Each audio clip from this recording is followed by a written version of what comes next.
Hello and welcome to the web series, ZeroPM Pieces. In the ZeroPM Pieces, the researchers in the project will tell you about one piece of the ZeroPM puzzle that they're working on. So without further ado, here comes a ZeroPM piece. Hello everyone, I'm Tobias Mohr from UBA, and today I will talk about the identification of regulatory gaps and opportunities as a prerequisite for policy change in ZeroPM. Why this is of relevance for Work Package 3 current work and about some of our current results as well. And to start with, just some overarching objective of Work Package 3, which I want to explain a little bit. What we want to do here is, the main objective of this whole endeavor is to stimulate and support policy change to more effectively tackle PMT and vPvM substances for prevention purposes. And for this purpose, the main goal of our work package at the time is developing and disseminating some policy actions that are up for the task that have an actual chance for being implemented as well. Okay, but to do so, first we need to know where to actually start with developing those policy actions. And for this, we looked into different ways to identify these so-called gaps and opportunities. And what we mean with that is regulatory gaps are just legal areas that kind of lack in the current form, or regulatory opportunities that present legal areas that might offer potential for policy change. Those two are, well, not the same, but not that different either. They are kind of two sides of the same coin, because existing gaps may offer some chances for change, policy change in that regard, while existing opportunities might reflect already acknowledged gaps. Okay, so how do we want to go from here? What did we do? For this, I want to show you some kind of a two-folded approach we developed, and just show you a little bit of our work, what we've done.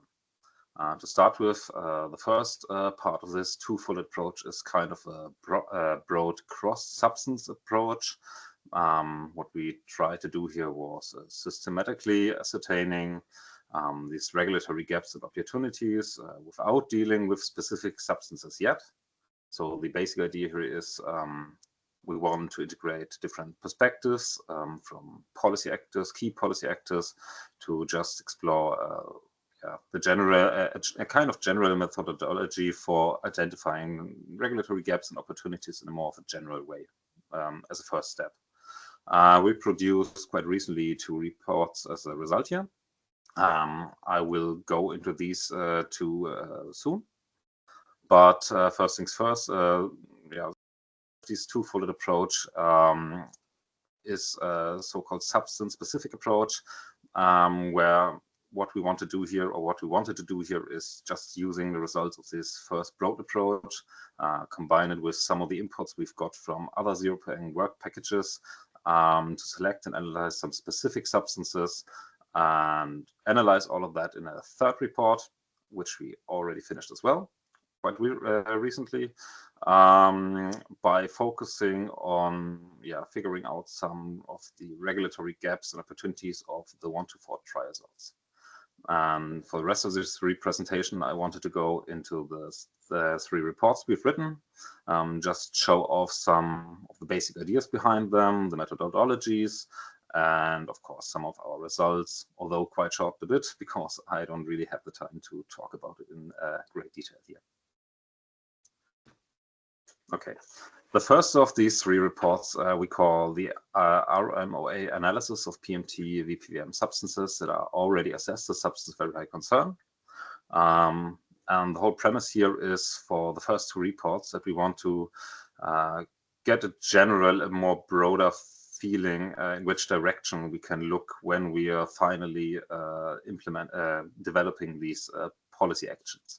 And at its core, to do this, the general idea is to integrate various perspectives. Report 1 and 2 will analyze different actor perspectives each because of this. And I should also mention that we want to integrate stakeholders in the development of policy actions in the end as well. but these did not really go into these 3 reports yet. These perspectives will be fed into our work as well, though, but they are not covered in detail in these 3 reports. And by stakeholders, I mean, for example, industry stakeholders or other stakeholders that are not mentioned here. But for now, I just want to go into these 3 reports. And for the first report, this RMOA report, here the basic idea was to focus on an agency perspective, like, for example, an agency like UBA, the German Environmental Agency. So what we did is we used RMOAs, so-called risk management option analysis, to uncover regulatory gaps and opportunities. We could do this because RMOAs are, at its core, proposed voluntary evaluations, opinions on selected substances by EU member states that competent authorities like agencies like the UBA do, mostly to promote some early discussion, for sharing information, just to generally help authorities with making actual decisions. Although it's important to note that they are not actually part of the legal process themselves, but they still reflect the agency perspectives quite well, which makes them quite fitting for our analysis here. So much for the basic idea. How did we proceed actually? For the method we used, we did kind of a qualitative comparison of the similarities and differences of these RMOAs that we analyzed.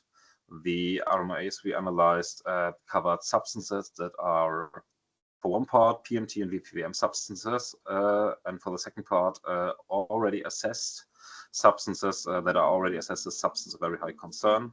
And we used this analysis to identify these gaps and opportunities. And the reasoning behind all of this is that these RMORs that deal with this PMT vPvM substances were published before the actual substance of very high concern classification of the substances they are discussing. So we can use these RMOAs in question as a kind of learning example because they, so to speak, represent successful examples of recommendations and insights provided by experts from different agencies, and can therefore function as a potential basis for future regulation of other yet unregulated PMT or vPvM substances yet. What we did in detail here is we had a look at a total of 4 cases that we selected based on substance of very high concern identification for once, and second based on ECHA's candidate list. And we had a look at the RMOAs for melamine, for the Gen X, for 1.4 dioxane, and for PFPS and all of its salts. And this, for these substances, we did this comparison, as I mentioned, and we've got some, well, neat results, I'd say. I shortened them a bit down, try to get them into, more or less only 2 bullet points, although there were a couple of gaps and opportunities, but I tried to kind of throw them a bit together here. What I should mention first for these results is these are, again, not policy actions yet. These are only regulatory gaps and opportunities, which show a kind of general direction in which we want to look when we are going to develop these policy actions. These gaps and opportunities will be complemented by the results of the second report and the third report to get a bit of a clearer direction as well. And in terms of actual results, the first thing that came to mind that we could observe was constant reaffirmation on the importance of REACH and CLP itself, especially in comparison with other legal documents. For example, we could identify this delay of the amending of REACH Article 57 to add the PMT and vPvM substances to the list of substances of very high concern immediately. We could see the importance and significance of restrictions. We could see how authorization schemes, for example, might be lacking in terms of efficient implementation based on some gaps in relation to the import of product. But the main message here is that REACH and CLP are still the main pillars for the regulation of PMT and vPvM substances. And if we are looking for opportunities, we should always try to include these. So for future policy actions that we want to develop, for example, the REACH revision is definitely a probably the biggest, one of the biggest or the biggest opportunity we might find. Second, we could observe time and time again data and time constraints, that they are playing quite a significant role when deciding between short-term and long-term regulatory action. What I mean with this is, for example, if we've got a substance with quite high emissions into the environment, we are maybe pressed for time constraints because we need to act more or less immediately.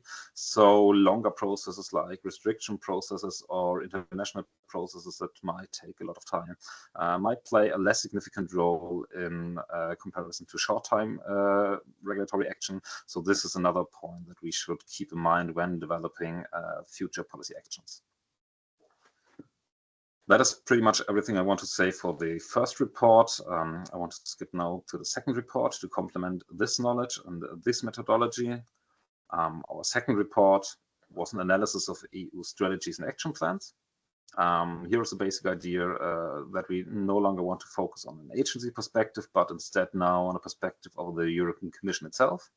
What we did is we used EU strategy papers and action plans for uncovering these regulatory gaps and opportunities. And what we wanted to do here was use these actions that are listed mostly in the apex of those documents that just represent areas in which the European Union already acknowledges a need for attention, sees necessities to make changes. Therefore, these intersections of actions, of announced actions with the current regulation of the PMT and vPvM substances can show where here these regulatory opportunities and gaps can be located. To make it a bit more simple, for example, if the European Commission, for example, already gives attention to a certain area, like, for example, the PFAS broad restriction, a lot of attention is going into there, then we can assume that a lot of regulatory opportunities might emerge from this as well. So if we want to develop policy actions, we might want to address this PFAS broad restriction in the future as well, in some form or shape or way or another, to use these areas of high attention, so to speak. This is the basic idea behind our second report that we finished up. How we proceeded here was in terms of methods and methodology, that we analyzed a total of 124 actions that are appearing in these 13 EU strategies and action plans. That are related to PMT or vPvM substances, at least based on the results of our ZeroPM task 3.1. And we had a look at all of these strategies that include strategies and action plans like, for example, the EU biodiversity strategy, the Zero Pollution Action Plan, the Farm to Fork, and so on and so forth. And important here is to note that these actions just represent the ambitions and the attempts of future implementations of these ambitions by the Commission itself. And what we wanted to do here, or what we did do here, is we tried to derive from the general content of those actions in an inductive way different categories, like, for example, legislation or aims or use, to have some categories at hand, which we can, in a second step, assign multiple keywords to in a deductive way, which is based on the more specific content of these respective actions. And it might sound a little bit confusing. It confuses me as well each time. I always have to read it up, but it probably gets a bit more clear if I bring in a little example here. But for now, the main factor is that what we're doing is we are counting frequencies, essentially, of these keywords that appear within the actions to infer which areas get more or get less attention by the European Commission. With that, we can identify potential regulatory gaps and opportunities. And in terms of an example, let's say we have analyzed these 124 actions. We can derive a category from this, for example, the category legislation. We do this by looking at these actions, seeing that all of these actions, or a lot of these actions actually, in a lot of these actions appear different legislations, like, for example, REACH or CLP or the Industrial Emissions Directive. So we can form a category of legislation here.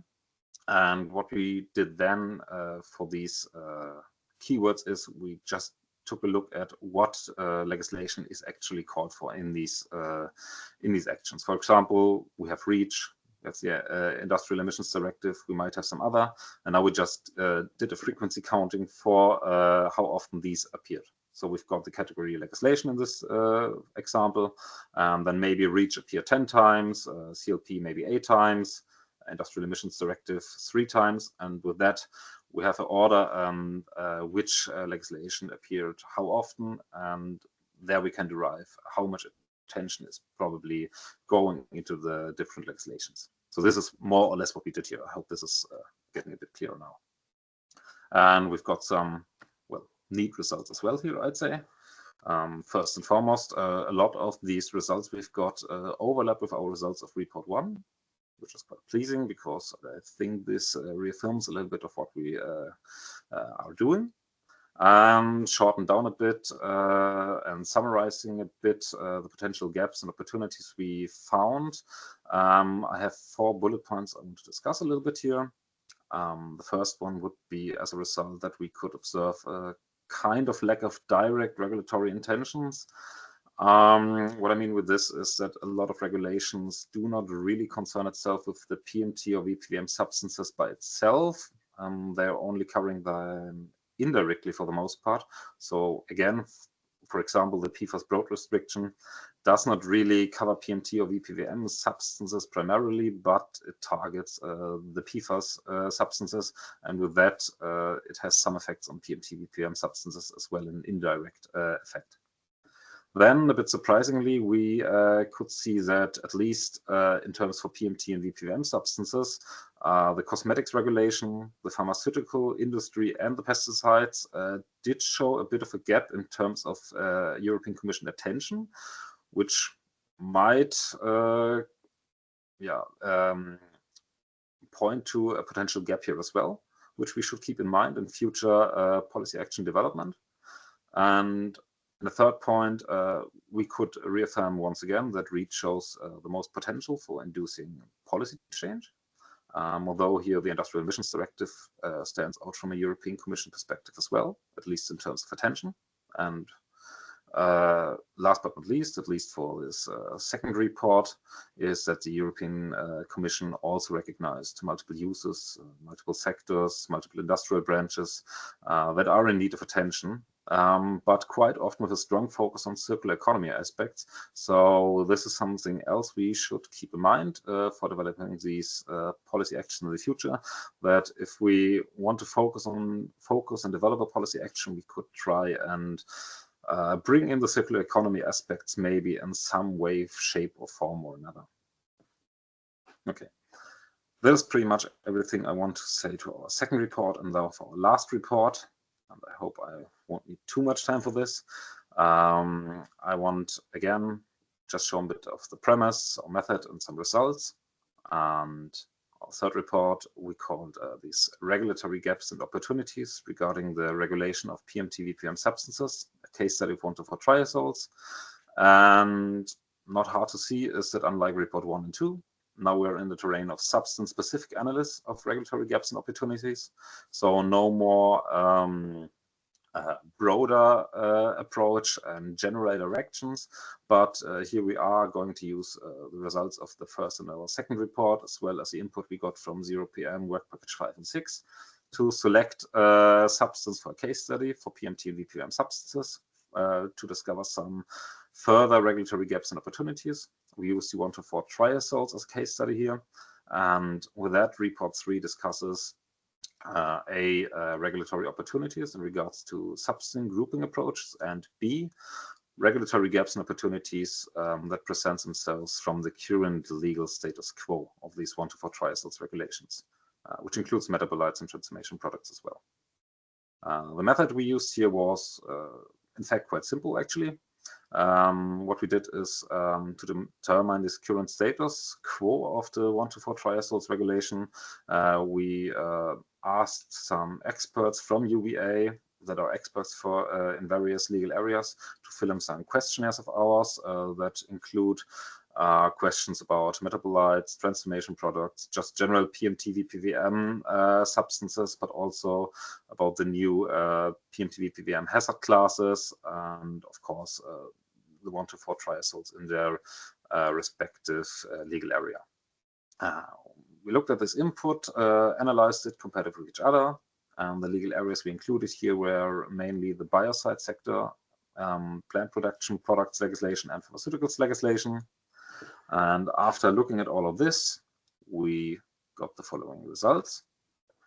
First of all, for the, in terms of biocides legislation, we could observe that the 1 to 4 triazoles, at least as a major metabolite, might suffer from some lower tension during environmental risk assessments based on an underestimation of cumulative effects that might emerge. Then, in the second, as a second bullet point, the PMT and vPvM hazard classifications under CLP is a bit unclear on how it will really impact the biocide legislation. There's a lot of insecurity right now, though there is a transition period of, I think it was 2 years, that might offer opportunities for adequate implementations and definitions of these hazard classifications, and maybe a pathway to actually affect the BPR, the biocides products regulation as well, in some way or another. This could be a potential opportunity, but quite unclear yet still. Third, we could observe some data gaps for the tracking of biocide relevant entry pathways as well. Then, in regard for plant protection products legislation, we could observe some gaps, especially in relation to the monitoring efforts here, especially in the combination of the absence of corresponding monitoring obligations, one, and second, in terms of just lacking monitoring implementations as well. And second, we could also observe some gaps for specific substances. I don't want to go into that very much, for example, but I just listed here the example of tebuconazole, for which maybe groundwater assessments might be necessary to be reviewed possibly, and leading to amendment of the authorizations, I guess. Okay, and then at the last point, we've got the pharmaceuticals legislation as well. Here we've got some further regulatory gaps and opportunities. First of all, we could see that regulation of metabolites and transformation products is very limited in itself, with some slight exceptions for products or other significant environmental impact substances, but overall quite limited regulation here.